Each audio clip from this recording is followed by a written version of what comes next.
Commander Olivia Brooks was halfway through her third cup of coffee when the emergency signal lit up her console.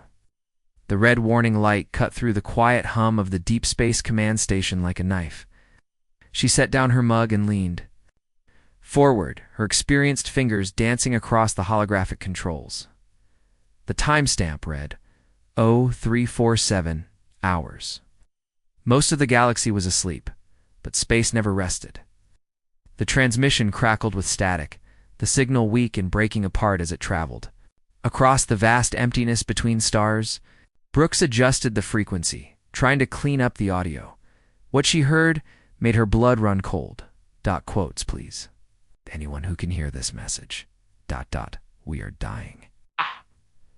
The voice was alien, speaking in broken galactic standard with an accent she had never heard before. There was terror in those words, raw and desperate. The Ravagers have come to our worlds. They eat everything, our forests, our oceans, our cities. We are simple farmers. We grow food and tend to our animals. We do not know how to fight these monsters. Brooks felt her stomach tighten. She had heard whispers about the Ravagers in the outer sectors. Stories told in hushed voices about worlds stripped bare, entire civilizations consumed like locusts eating a wheat field. Most people thought they were just scary tales, the kind of stories spacers told to frighten rookies. The alien voice continued, growing weaker as the signal faded. Our children hide in the deep caves beneath our mountains, cry for their parents who will never come home.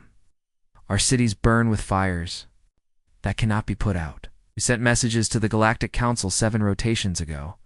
They promised to discuss our request for help, but the Ravagers do not wait for meetings and discussions. The transmission cut out for several seconds, filled with nothing but the harsh static of deep space. When the voice returned, it was barely a whisper. If anyone receives this message, please remember us. Remember the Vexery. We tried to live in peace. We harmed no one. Only wanted to grow our crops and raise our children under safe skies. Tell the galaxy that we existed. Tell them we were good people who deserved better than this. Brooks saved the recording and immediately patched it through to the flagship Defiance, where Admiral James Mitchell commanded the Terran Expeditionary Fleet. Her hands moved quickly across the controls, marking the transmission as Priority Alpha. The highest emergency level in the human military, the response came back in less than 3 minutes. Admiral Mitchell's voice was calm but carried the weight of absolute authority. Commander Brooks, I have reviewed the transmission. How long ago did we receive this signal? 14 minutes ago, sir. Based on the signal delay, I estimate it was sent approximately 6 hours ago from the Vexery homeworld. There was a brief pause. Brooks could almost hear the Admiral thinking, calculating distances and time frames. When he spoke again, his voice carried a determination that made her spine straighten. Full fleet mobilization, Commander. All ships are to prepare for immediate departure.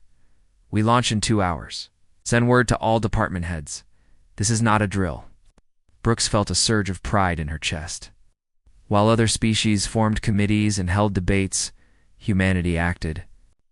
The Galactic Council was probably still arguing about proper procedures and political implications. They would spend days discussing the legal framework for intervention, the potential diplomatic consequences, and the cost-benefit analysis of military action. But somewhere in the darkness between the stars, innocent people were dying. Children were hiding in caves, listening to the sounds of their world being destroyed above their heads. Families were being torn apart by creatures that knew nothing but hunger and destruction. The human response was swift and decisive. 2 hours to launch a full military fleet across interstellar distances, no debates, no committees, no bureaucratic delays, just action. As Brooks began coordinating the fleet mobilization, she thought about those Vexery children hiding in the caves. Soon, they would hear a different sound echoing through the darkness. Not the terrible roar of the Ravagers, but the powerful engines of human warships coming to their rescue. The cavalry was coming.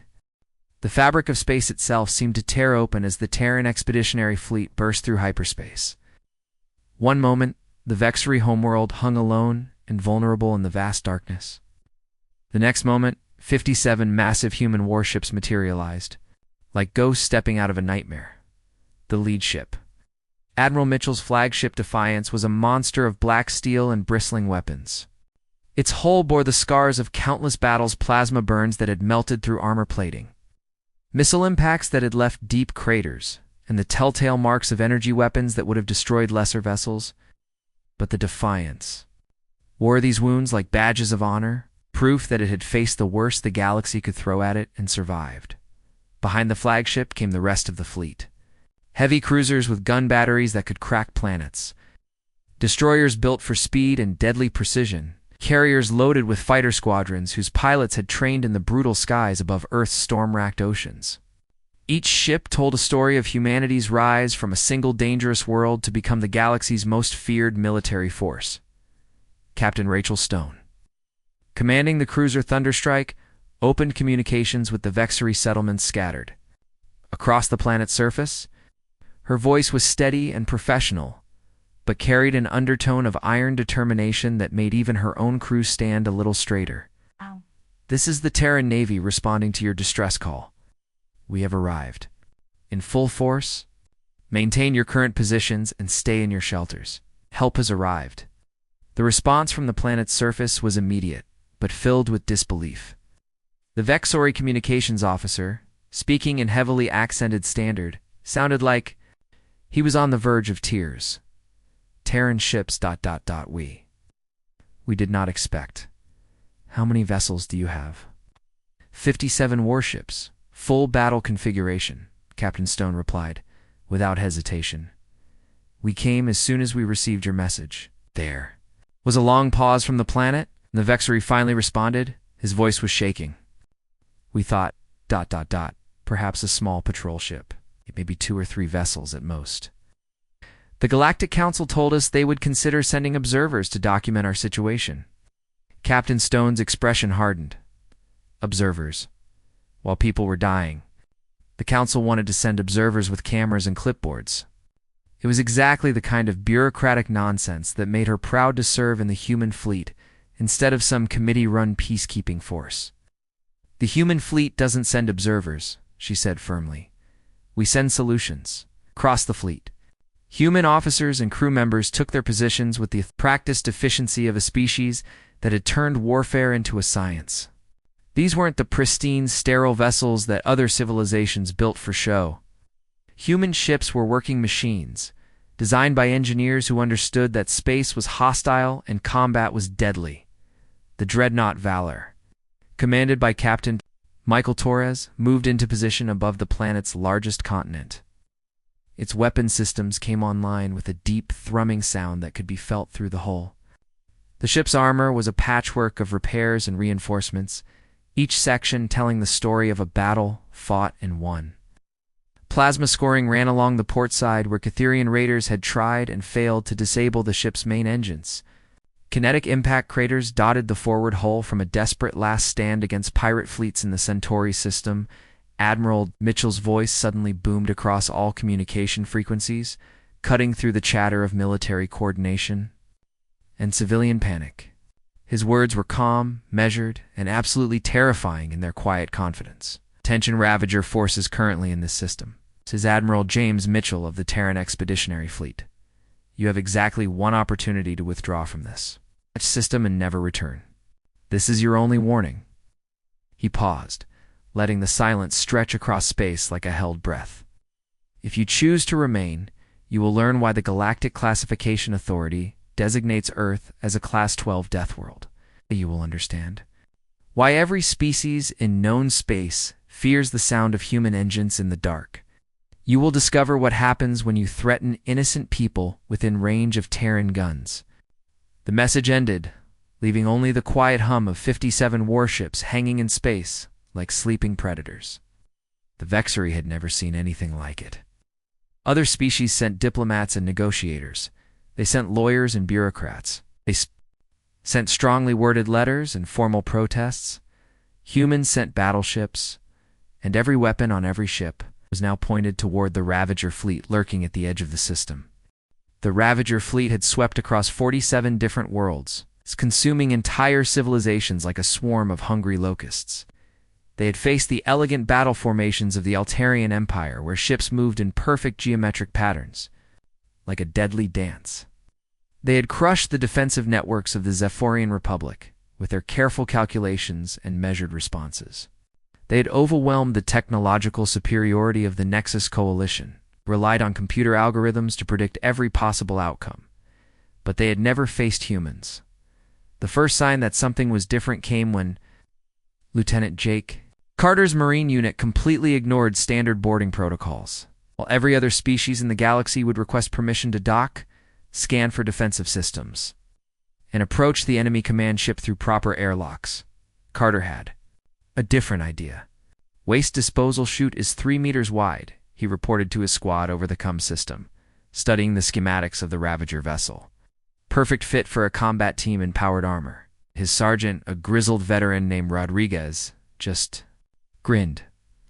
"Sir, you want us to break into their command ship through their garbage disposal?" "Not break in, Sergeant. Make a dramatic entrance." 10 minutes later, 12 human Marines in full combat gear came blasting through the waste processing center of the Ravager flagship. Their assault rifles already firing before their boots hit the deck, the Ravager crew had been expecting boarders to come through the main docking ports where their defensive systems were concentrated. They never imagined that anyone would be crazy enough to fight their way through a garbage chute. The confusion on the Ravager command deck was complete. Their sensors showed human life signs appearing in sections of the ship that should have been impossible to reach. Emergency alarms blared as the Marines fought their way toward the bridge, turning corridors that were supposed to be empty into deadly battlegrounds. Meanwhile, Commander Kelly Hayes was taking an even more direct approach. Her frigate Stormchaser was barely a tenth the size of the Ravager flagship, a tiny gnat compared to the massive alien vessel. According to every tactical manual ever written, a ship that small should stay at maximum range and provide support. Fire for larger vessels. Hayes threw the manual out the window. All power to forward shields, she ordered her crew, her fingers dancing across the helm controls. Emergency speed, direct course for their bridge. Her tactical officer looked up from his console with wide eyes. "Commander, at this speed we can't change course if we hit them." "That's the idea, Lieutenant." The Stormchaser accelerated like a bullet, its engines screaming with power as Hayes aimed it directly at the command center of the enemy flagship. The Ravagers saw the small human ship approaching and assumed it was making a desperate escape attempt. They never imagined that anyone would use their own vessel as a guided missile. The impact was devastating. The Stormchaser punched through the Ravager ship's hull like a spear through paper, its reinforced prow designed for exactly this kind of ramming attack. The explosion that followed sent shockwaves through the entire enemy vessel, knocking out their primary command systems and leaving their fleet coordination in chaos. High above the main battle, Captain Tyler Johnson led his fighter squadron in what could only be described as controlled insanity. The textbook approach would have been to maintain formation, engage targets from maximum range, and retreat if outnumbered. Johnson's pilots had learned their tactics in Earth's atmosphere, dodging lightning storms and hurricane winds while flying, missions over oceans that could swallow entire continents. "Phoenix Squadron, this is lead." Johnson's voice crackled over the comm. "We're going in close. Use their own ships as cover." His fighters dove straight into the heart of the Ravager. Formation, weaving between massive enemy vessels with reflexes that seemed impossible. The Ravager gunners found themselves unable to fire without hitting their own ships, as human pilots slipped through gaps that shouldn't have existed. Delivering precision strikes at point-blank range, what should have been a suicide run became a masterpiece of combat flying. The humans moved like they were born in 3 dimensions, their ships dancing around enemy fire with grace that defied physics. They had learned to fly in the brutal skies above Earth's storm-racked surface, where a single mistake meant death and only the fastest reflexes kept you alive. The Ravagers watched in growing horror as their carefully planned battle formation collapsed into chaos. These humans didn't fight like any other species they had encountered. They were unpredictable, reckless, and absolutely terrifying in their willingness to take risks that would have paralyzed any sane military force down. On the planet's surface, the Vexari huddled in their shelters and listened to the battle raging overhead. They had never seen combat like this. It wasn't the methodical destruction they had expected, something that looked almost like art. The humans fought with creativity and improvisation that turned every disadvantage into a weapon, every desperate situation into an opportunity for victory. And slowly, impossibly, the tide of battle began to turn. The Ravager collective consciousness was like a massive computer that had been running calculations for thousands of years. Every battle, every victory, every tactical scenario had been carefully analyzed and stored in their shared mind. Knew exactly how the Altarians would respond to a flanking maneuver. They could predict down to the second when the Zephyrians would call for reinforcements. The behavioral patterns of 47 different species were mapped out in their collective memory, like entries in a vast database. But humans were breaking their system. Major. Ashley Stevens crouched behind the twisted wreckage of a Ravager dropship, her tactical display showing enemy positions scattered across the battlefield. According to every military doctrine she had ever studied, her unit was in an impossible situation. They were outnumbered 3-1, cut off from reinforcements, and facing an enemy that had superior firepower and defensive positions. So naturally, she ordered a full frontal assault. Second platoon, advance on the left flank. She commanded through her comm system, her voice calm despite the plasma fire lighting up the sky around them. Third platoon, I want you to circle around and hit them from behind. First platoon, we're going straight up the middle. Her lieutenant, a young officer named Patterson, stared at her in disbelief. Major, the tactical computer says we have a less than 5% chance of success with that approach. Stevens grinned fiercely. Then they won't see it coming. The Ravager War Coordinators, massive biomechanical entities that served as field commanders for their forces, watched the human advance with growing confusion. Their shared consciousness buzzed with alarm signals as they tried to process what they were seeing. Human unit advancing in formation, Delta 7. One coordinator transmitted to the fleet mind. Probability of success, minimal. Logical response, retreat and regroup. Negative, came the response from another sector. Human units are advancing. Despite tactical disadvantage, pattern does not match any known combat doctrine. The humans kept coming. When plasma fire forced them to take cover, they used the delay to coordinate with other units. When Ravager forces tried to flank them, the humans split their formation and created new flanking opportunities of their own. Every move they made violated the basic principles of warfare that had served the Ravagers for millennia. Major Stevens led her troops through a series of maneuvers that should have been suicide. When the enemy expected them to pull back, they pushed forward. When logic dictated they should hold their ground, they scattered in 6 different directions, only 2. Regroup in a completely unexpected location. They fought like they were making it up as they went along, which was exactly what was happening. The truth was that humans had learned warfare on a planet that actively tried to kill them. Earth's children grew up dodging natural disasters, surviving in environments that changed without warning, and adapting to situations that had no textbook solutions. They didn't follow rigid patterns because rigid patterns got you killed when a hurricane could turn into a tornado without notice, Captain. David Martinez watched the battle unfold from the bridge of his battlecruiser Stormbreak, his experienced eyes reading the flow of combat like a chess master studying a board. The Ravager fleet was impressive, organized, following tactical patterns that had conquered dozens of worlds. They were also predictable. Helm, take us through their center line, he ordered, his voice carrying the confidence of a man who had fought in the asteroid fields of the Sol system. Full power to forward shields. His tactical officer looked up from his console, concern written across his face. Sir, that puts us directly in the crossfire of 6 enemy dreadnoughts. Our armor won't hold. Martinez smiled. It doesn't need to hold. It just needs to last long enough. The Stormbreak accelerated toward the heart of the Ravager formation like a spear thrown by an angry god, an enemy fire concentrated on the human vessel, exactly as Martinez had planned. While the Ravagers focused their attention on his ship, the rest of the human fleet repositioned for a devastating counterattack. At the last moment, Martinez ordered a full broadside. The Stormbreak's weapons lit up the darkness of space as it punched through the enemy defensive line, its guns firing point-blank into ships that had never expected such a reckless assault. All human vessels. This is Stormbreak, Martinez, broadcast on an open channel that the Ravagers could hear. Remember what I'm about to tell you. You don't fight humans. Survive them if you're lucky. The psychological impact was immediate.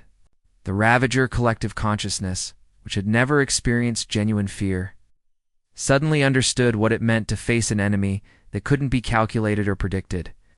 These humans didn't just fight to win, they fought like creatures that had been born into a universe trying to destroy them, and they had learned to enjoy the challenge. One by one, Ravager ships began to withdraw from the battle. Their perfectly coordinated fleet formation started to break apart as individual commanders made the decision to retreat rather than face destruction at the hands of an enemy that refused to follow the rules. For the first time in their long history of conquest, the Ravagers had encountered something that their collective intelligence couldn't understand or defeat: human creativity, stubbornness, and the deadly improvisation that came from surviving on a world where only the adaptable lived to see another day. The tide had turned completely.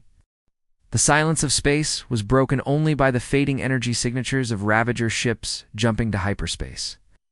One by one, the massive alien vessels that had terrorized the Vexery worlds for weeks simply vanished, leaving behind nothing but debris and the bitter taste of defeat. The last enemy dreadnought, its hull cracked and bleeding atmosphere, made the jump to safety just as human fighters closed in for the killing blow. Admiral James Mitchell stood on the bridge of the Defiance, watching the tactical display as the red enemy markers disappeared from his screens. Around him, his crew worked with quiet efficiency, coordinating rescue operations and damage assessments. The battle was over, but the real work was just beginning. "Admiral," his communications officer reported, "we're receiving transmissions. From the planet's surface, the Vexery are coming out of their shelters." Mitchell nodded, his weathered face showing the exhaustion of a man who had just fought one of the most important battles of his career. "Put them through." The main screen flickered to life, showing the face of a Vexery elder whose eyes were wet with tears of relief. Behind him, Mitchell could see other Vexery emerging from underground tunnels, their large eyes blinking in the sunlight they hadn't seen for weeks. Children clung to their parents' hands, pointing up at the sky where human ships hung like protective shields. "Admiral Mitchell," the elder said, his voice shaking with emotion. We do not have words to express our gratitude. You came so far to help people you had never met. You risked your lives for strangers." Mitchell's response was simple and immediate. "Someone was in trouble. We came. That's what decent people do. Down on the planet's surface. Human medical teams. We're already setting up field hospitals and distribution centers." Captain Rachel Stone supervised the unloading of supply ships filled with food, medicine, and construction materials.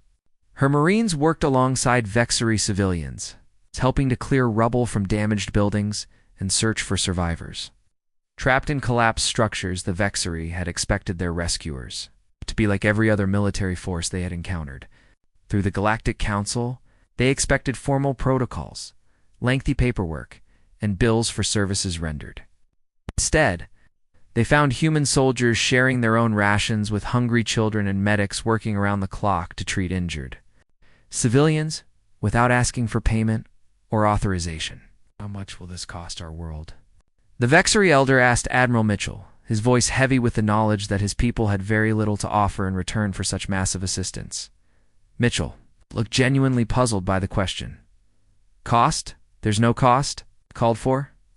"Help," we answered. "That's how it works." The elder stared at him in disbelief. "But surely you must want something in return. Trade agreements, mining rights, territory?" "We want you to be safe," Mitchell replied firmly. "We want your children to grow up without fear. We want your people to rebuild your cities and live in peace. That's payment enough for any human." As news of the victory spread across the galaxy, the reaction was swift and far-reaching. The Galactic Council, which had spent days debating whether to even acknowledge the Vexery distress call, suddenly found themselves trying to explain why they had failed to act while a single human fleet had resolved the crisis in a matter of hours. Other species began to look at humanity with new eyes. For years, they had dismissed humans as violent primitives from a backwards death world. They had assumed that Earth's harsh environment had created nothing but savages and warmongers. But the rescue of the Vexery revealed something that changed. Everything, humans weren't conquerors, seeking to expand their territory or exploit weaker species. They were protectors. Admiral Mitchell's final transmission before the fleet departed became legendary throughout known space. Standing on his bridge with the Vexery homeworld visible through the viewports behind him, he addressed not just the grateful aliens below, but every civilization within range of human communication networks. This message goes out to all peaceful species everywhere in the galaxy, he said, his voice carrying the authority of a man who had just proven his words with actions. If darkness comes to your world, if you face enemies you cannot defeat alone, if your children are in danger and you have nowhere else to turn, then call Earth. Send us your coordinates, and we will come running. He paused, letting the weight of that promise settle across the galaxy. We don't ask for payment. We don't require trade agreements or political alliances. We don't care about your planet's resources or your strategic importance. We care about one thing. Decent people shouldn't have to face evil alone. When you call, we will answer. When you're in trouble, we will come. That's not a business arrangement or a political treaty. It's just what neighbors do for each other. The transmission ended, but its impact rippled outward like waves in a cosmic pond. Across thousands of worlds, billions of beings heard the message and understood that something fundamental had changed in the galaxy. For the first time in recorded history, there was a species that would fight not for conquest or profit, simply because it was the right thing to do. Word spread through trade routes and diplomatic channels, carried by travelers and merchants, to the farthest reaches of known space. If you needed help, there was one species you could count on. The humans from that little blue planet had turned their violent past into something beautiful. An unbreakable promise to stand guard over the innocent. The galaxy had found its guardians.